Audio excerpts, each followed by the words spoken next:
لنډه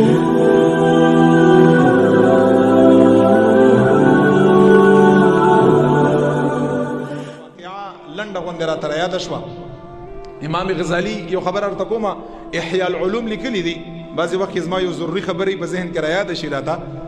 احیاء العلوم کې امام غزالی لیکلی دي چې کله چې حاجیان په 9 ذی الحجه باندې عرفات میدان ته راجمع شي او عرفات په میدان کې ودرېږي د حاجیان، خدای پاک ته الله موږ لم توفیق راکړه بار بار.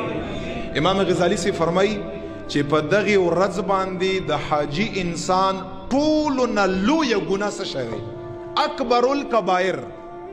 د حاجی د پاره 9 ذی الحجه باندې عرفات میدان کې ټولو نه لویه ګناه دا د امام غزالی فرمایي حجت الاسلام دی چې د ده په زړه کې دا خبره راشي چې نن به رب زه نه یم بخلی کړي وی چې حاجی په عرفات کې نن ورځ باندې ټولو نه لویه ګناه دا د امام غزالی فرمایي.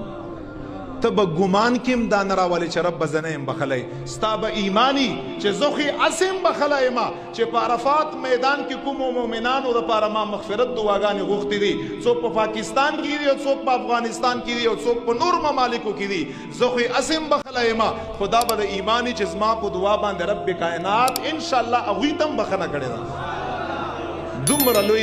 دومره لوی ثواب د